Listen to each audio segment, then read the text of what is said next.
नमस्कार। कर्पूर गौरम करुणावतारम संसार सारम भुजेन्द्रहम सदा वसंते हृदयाविंदे भव भवानी सहित नमामि। जो कर्पूर जैसे सफ़ेद हैं, करुणा के अवतार हैं, इस संसार के सार हैं, जिनके गले में सर्प का हार है, वे भगवान शिव शंकर माता भवानी के साथ मेरे हृदय में सदा निवास करें, उनको मेरा प्रणाम है। Dance is a metaphor for creation. नृत्य एक रूपक है सृष्टि की उत्पत्ति का। शिव जब नृत्य करते हैं उनकी आंखें बंद होती हैं, वे स्वयं के लिए नृत्य करते हैं। विष्णु की आंखें खुली होती हैं, वे रंग मंच पे होते हैं, वे रंग भूमि पर होते हैं। विष्णु हमें प्रवृत्ति मार्ग दिखाते हैं, लुकिंग आउटवर्ड्स, बाहर का दर्शन। शिव हमें निवृत्ति मार्ग दिखाते हैं, लुकिंग इनवर्ड्स, अंदर का दर्शन। दे कॉम्प्लीमेंट ईच अदर, वे एक दूसरे को पूर्ण करते हैं। हरि हरा, नटवर नटराज।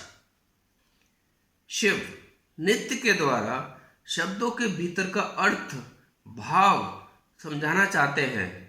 शिव नटराज बनकर वेदों का ज्ञान समझाते हैं, वे एक विचार व्यक्त करते हैं। जब कुछ ऋषि मीमांसक एक जंगल में यज्ञ कर रहे थे, तब शिव उनके पास से गुजरे। वे आंखें बंद करके आनंद में मग्न थे, लेकिन मीमांसकों ने इसे यज्ञ में बाधा डालने का दोषी ठहराया। भय के प्रभाव से उन्होंने शिव को शिकार के रूप में देखा और उन्हें नाश करने का निश्चय किया। यज्ञ के ज्ञान से उन्होंने चीता, सर्प और दानव को भेजा। शिव ने डर का कोई भाव प्रकट नहीं किया। शिव उन्हें यज्ञ का, वेदों का, शिल्प विद्या का ज्ञान, मुद्रिका, अंगिका, अभिनय और नृत्य से एक विचार के रूप में समझाते हैं। शिव ने चीते को जबड़े से पकड़ा, उसे फाड़ा, उसकी खाल उतारी और शरीर पर लपेट ली। वे कहते हैं, kill the animal instinct, animal behaviour of dominating others. पशु प्रवृत्ति को छोड़ो, पशुओं की तरह दूसरों पर हावी मत बनो। सांप को पकड़ा और गले में लपेट लिया, वह फन उठाकर शान से जम गया। अपस्मार दानव को जमीन पर पटका और उसके पीठ पर नृत्य करने लगे, संगीत के लिए डमरू बजाते हैं। शिव जिस दानव के ऊपर चढ़े नृत्य कर रहे हैं, उसका नाम अपस्मार यानी भूलने का दानव है। हम भूल जाते हैं, जो घूमकर जा रहा है वही वापस भी आएगा। What goes around comes around। हम भूल जाते हैं इस संसार में मैं, मेरा, मेरा नहीं, इस विचार को हम अपनी ज्ञान की तीसरी आंख से नष्ट कर सकते हैं। शिव प्रभाव मंडल के अंदर नृत्य करते हैं। दुख के बाद सुख आता है, अंधकार के बाद प्रकाश आता है। समय के साथ सब कुछ बदलता है। कुछ बातें हर क्षण बदलती हैं, कुछ सदियों के बाद बदलती हैं, परंतु हर दिखने वाली और भौतिक वस्तु अपना रूप बदलती है। विचार आते हैं, चले जाते हैं, हमेशा कोई नई शुरुआत होती है और कुछ का अंत होता है। शिव अभय मुद्रा दिखाते हैं, कोई डर नहीं, डोंट बी अफ्रेड। अभय, किस चीज का भय? अगर टाइगर हिरन को खाएगा तो हिरन मर जाएगा। अगर टाइगर हिरन को नहीं खाएगा तो टाइगर मर जाएगा।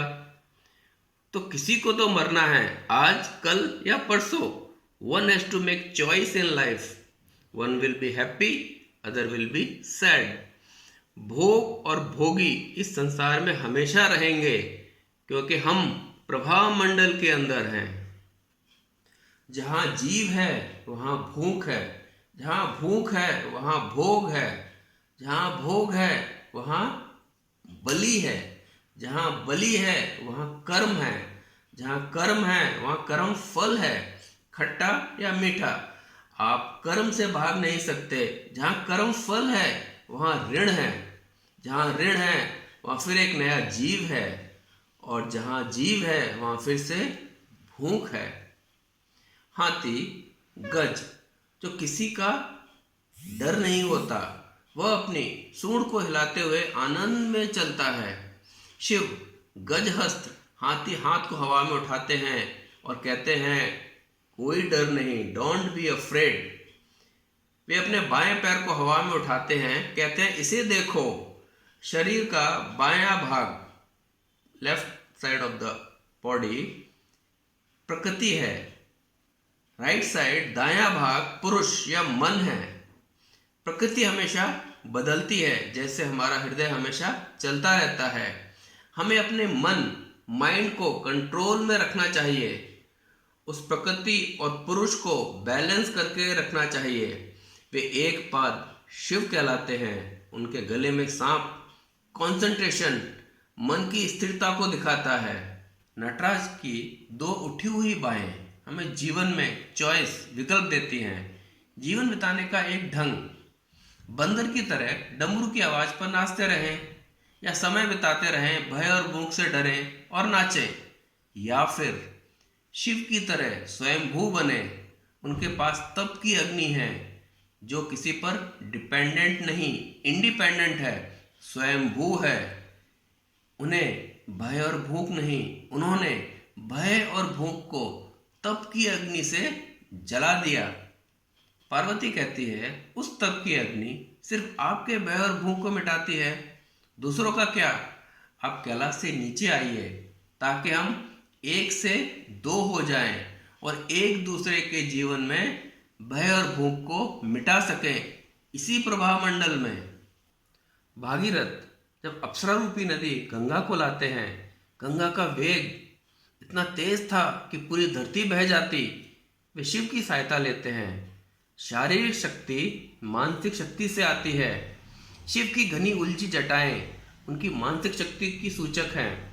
समाधि और योग के माध्यम से शिव के पास जीवन की नदी के प्रबल का सामना और उसे कल्याणकारी शक्ति के रूप में करने की मानसिक शक्ति है।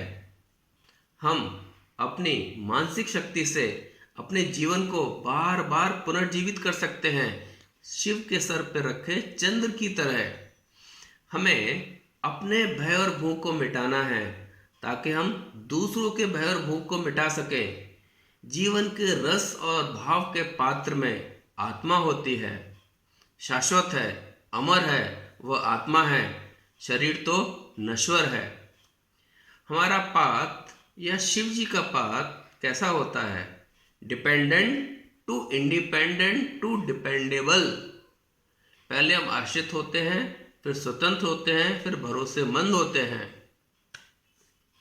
आप इस वीडियो को ज़्यादा से ज़्यादा लोगों के साथ शेयर करें ताकि दूसरे भी मैं, मेरा और मेरा नहीं की भूख और भय के विचार को अपने ज्ञान की तीसरी आंख से नष्ट कर सकें। हम शिव जी की तरह कल्याणकारी बने। नमस्कार।